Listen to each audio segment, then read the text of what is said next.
नमस्कार दोस्तों, स्वागत है मेरे चैनल दी एक्टिव में। मैं हूं आपका दोस्त अरुण और स्वागत करता हूं आज की एक और म्यूचुअल फंड रिव्यू की वीडियो में। जिस स्कीम की मैं आज बात करने वाला हूं उसका नाम है SBI magnum mid cap fund direct growth. इसका रिव्यू मैंने बहुत ही समय से नहीं किया, करीबन भैया 2-2.5 महीने के आसपास हो गए हैं और इसके बारे में अब कमेंट्स भी आने शुरू हो चुके हैं। और जेन्युइन बात है यार, आप लोगों के पास ये फंड जो है काफी अच्छी मात्रा में है, बहुत लोगों के पास, लाखों लोगों के पास है इंडिया के अंदर। तो अब इसका रिव्यू बनता है कि एक्चुअल में अब इसका करंट सिनेरियो चल क्या रहा है, इसके अंदर कितनी बढ़ोतरी हुई है, कितनी घटोतरी हुई है, इन्वेस्ट रहने लायक है नहीं है। ए टू जेड पूरी की पूरी इंफॉर्मेशन आपको मिल जाएगी इस वीडियो पे। पूरे यूट्यूब पे आपको सिर्फ मेरा ही एक ऐसा चैनल मिलेगा जिसके अंदर आपको इस तरीके का कंटेंट मिलता है, जिसमें सारी चीजें आपको मिल जाती है, मार्केट से रेट लेकर शेयर्स हो गए, मतलब सारा कुछ मैं कुछ छोड़ता ही नहीं हूँ अगर आप इन्वेस्टमेंट से रिलेटेड रहना चाहते हैं तो शुरू करते हैं इसके रिव्यू को। दोस्तों, चैनल पे पहली बार आए हैं तो चैनल को सब्सक्राइब कर लीजिएगा, बेल के आइकन को दबाना बिल्कुल मत भूलिएगा और साथ में एक कोई भी क्वेश्चन हो तो यार कमेंट करके मुझसे पूछ। फंड का नाम होने वाला है SBI magnum mid cap fund direct growth. Regular plan भी सेम टू सेम यार, ज्यादा कुछ फर्क नहीं है। रेगुलर प्लान के अंदर इतना फर्क है कि भाई उसका जो ये एक्सपेंस रेशियो है ना, इसका 0.80 है, उसका 1% ऐड कर दीजिए। तकरीबन 1% के आसपास आप ऐड करेंगे तो करीबन करीबन 1.75 1.70 के आसपास हो जाएगा एक्सपेंस रेशियो। बस ये फायदा ये है उसके अंदर फर्क, और कोई फर्क नहीं है। हल्का फुल्का एनएवी में फर्क होता है, बस एनएवी में इसलिए फर्क रहता है क्योंकि जो हमारे रेगुलर प्लान है वो पुराने चल रहे हैं, 2013 से भी पहले से चल रहे हैं, इसलिए उनके एनएवी में इसके एनएवी में फर्क। तो इसकी जो लॉन्चिंग डेट है वो 1 जनवरी 2013 को ये लॉन्च हुआ था। आपको पता है जितने भी हमारे डायरेक्ट प्लान है वो 1 जनवरी 2013 से ही लॉन्च। अब जो उसके बाद आए हैं वो नए हैं, बाकी जो पुरानी स्कीम चल रही थी वो तो 1 जनवरी 2013 से ही लॉन्च है, उससे पहले सारी रेगुलर थी। तो अब जो इसका करंट एनएवी चल रहा है वो चल रहा है मेरे भाइयों 252 रुपये। इसका मतलब ये है कि 2013 से बढ़ बढ़ के 252 पे आ चुका है। कितना ज्यादा इसके अंदर रिटर्न निकल कर आए हैं पिछले 12 साल। अब इसके सीएजीआर की बात करें तो इसका सीएजीआर आ रहा है 19.98%, तकरीबन 20% मान लीजिए आप, अप्रॉक्स में 20% है रिटर्न। अब सबसे पहले जो मैं बात करने वाला हूं ना, मैं इसके रिटर्न्स की बात करूंगा कि अभी के समय में ना भैया इसके रिटर्न्स कैसे निकल के आ रहे हैं, जिससे कि आपको अच्छे से क्लियर हो कि भाई फंड किस तरीके से चल रहा है।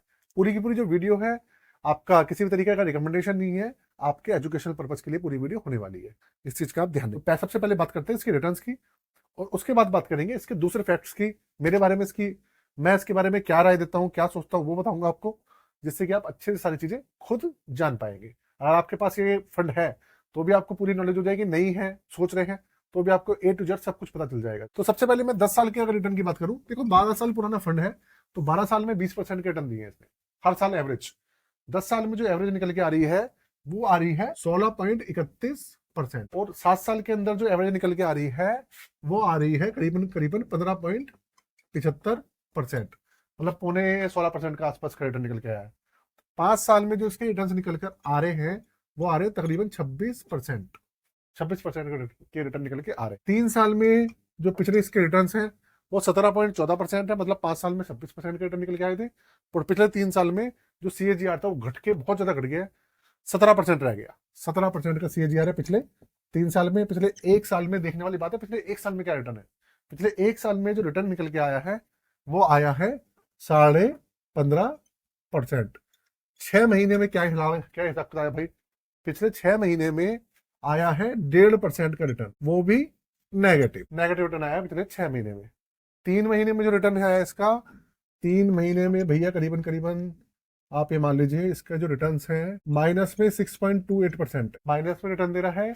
और पिछले 1 साल के अंदर जो रिटर्न आया है भाई, 1 साल नहीं 1 महीने के अंदर, वो भी करीबन 1.80% नेगेटिव में रिटर्न। तो अगर आप देखेंगे 1 साल तक पॉजिटिव था और पिछले 6 महीने से लगातार नेगेटिव, ये इसका पूरा पूरा सिनेरियो है।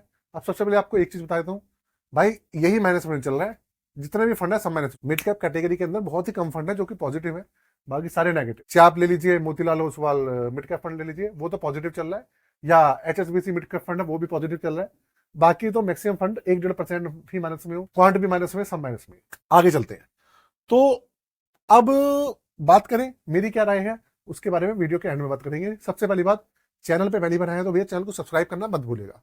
और दूसरी बात भाई, अगर कोई भाई भी हमारे साथ नया जुड़ा है, हमारी पहली बार वीडियो देख रहा है तो उसको और अपना वो पोर्टफोलियो बनवाना चाहता है, अपना पोर्टफोलियो रिव्यू कराना चाहता है तो 999 में कर सकता है। डिस्क्रिप्शन में व्हाट्सअप नंबर है, अपना फ्रेश पोर्टफोलियो 1 करोड़ 5 करोड़ 10 करोड़ जितने करोड़ का भी चाहते हैं आप बनवा सकते हैं और रिव्यू भी करा सकते हैं। अगर रिटर्न वगैरह आपको लग रहे हैं रिटर्न्स तो अभी नेगेटिव में ही सबके, आपको लग रहा है कि भैया ज्यादा में नेगेटिव में चल रहा है तो चेक करा लीजिएगा, डिस्क्रिप्शन में जाके आपको पता चल जाएगा। और म्यूचुअल फंड का कोर्स अगर लेना चाहते हैं तो डिस्क्रिप्शन में वो भी है, उसके लिए भी अप्लाई कर सकते। अब बात करते हैं भाई किसकी रैंकिंग की, इसके दूसरे डेटा की। देखो भाई, पहली बात, पिछले 3 साल में इसने आपको 17.14% रिटर्न दिए हैं। इसकी जो रैंकिंग है वो 3 स्टार की रैंकिंग है। 3 स्टार का मतलब ये मिड कैप कैटेगरी में 3 नंबर का फंड है, 3rd नंबर पे आ रहा है। दूसरी बात, इसका बेंचमार्क है निफ्टी 150 मिड कैप। बेंचमार्क सबका सेम है, जितने भी फंड है सबका यही है बेंचमार्क मैक्सिमम। एक्सपेंस रेशियो थोड़ा सा हायर साइड है, 0.80%, हल्का सा ज्यादा है। थोड़े से कम होते तो भैया ज्यादा अच्छी बात थी। एग्जिट लोड 1% है। एग्जिट लोड जो है वो 1% है, 365 दिन से पहले निकालेंगे तो भैया 1% है, उसके बाद 0%। AUM इसका काफी ज्यादा है, 21,818 करोड़ का इन्वेस्टमेंट है। 21,818 करोड़ का इसके अंदर इन्वेस्टमेंट है, बहुत ज्यादा, मतलब 22,000 करोड़ के आसपास होने वाला है। और 5,000 रुपए से लमसम शुरू होता है और 500 रुपए से इसके अंदर SIP शुरू हो जाती है। ये इसका प्रैक्टिकल डेटा है फिलहाल के अभी सिनेरियो में जो चल रहा है। देखो प्रोस और कॉन्स की बात करूं तो भाई प्रोस के बारे में मैं कोई नहीं बताऊंगा आपको, क्योंकि भैया नेगेटिव में चल रहा है। प्रो यही है कि फंड SBI की तरफ से आता है, 20% के रिटर्न निकाल के दे रहा है अभी भी, मार्केट इतना गिरने के बाद भी, सबसे बड़ा प्रो है। और SBI की तरफ से आता है। कौन क्या है, 0.80%। भैया इसका जो एक्सपेंस रेशियो है वो थोड़ा हाई है, जो कि नहीं होना चाहिए था। बात आप कहेंगे भैया माइनस में चल रहे हैं, भाई माइनस में सभी चल रहे हैं, ये कोई अनोखा नहीं चल रहा। जितने भी फंड है सारे माइनस में है फिलहाल, क्योंकि मार्केट ऑल टाइम हाई से इस टाइम बहुत ज्यादा नहीं। अच्छा, अब मेरी क्या राय है इस फंड के बारे में, अभी मार्केट के सिनेरियो को देख के क्या सोचता हूं मैं। देखिए दोस्तों, मार्केट को देखते हुए तो यार ये है कि अभी जो है जितने भी मेरे भाई हैं उनको भैया ये नहीं सोचना चाहिए, जल्दबाजी नहीं करनी चाहिए। कि बहुत सारे भाई ऐसे सोचते हैं कि भैया बने रहना चाहिए, नहीं बने रहना चाहिए, या कुछ भी SIP बंद कर दे, कुछ भी कर दे। देखो यार, ऐसा कुछ भी करने की जरूरत नहीं है। म्यूचुअल फंड एक लॉन्ग टर्म इन्वेस्टमेंट है। अगर आप इस सोच से आए हो, एक चीज आप हमेशा ध्यान रखिएगा, अगर आप इस सोच से मार्केट में आते हो कि भैया मैं लॉन्ग टर्म के लिए इन्वेस्टमेंट मुझे करनी है, 10 साल 15 साल के लिए, 20 साल के लिए, तो अगर मार्केट गिरती भी है उठती भी है तो ये तो मार्केट की यार टेंडेंसी है, गिरती बढ़ती रहती है। तो फिर तो आपको तो टेंशन लेने की जरूरत नहीं है। लेकिन अगर आप फिर भी लॉन्ग टर्म सोच के आए हो तो फिर भी आप टेंशन ले रहे हो, तो भैया इस यहाँ पे आपकी प्रॉब्लम है। यहाँ पे इस सोच को आपको ठीक करना। मैं बस इतनी सी बात कहूंगा, इसके अलावा कोई भी बात नहीं कहूंगा, ठीक है। ये कहकर भैया मैं अपनी वीडियो को विराम करता हूँ यहीं पे।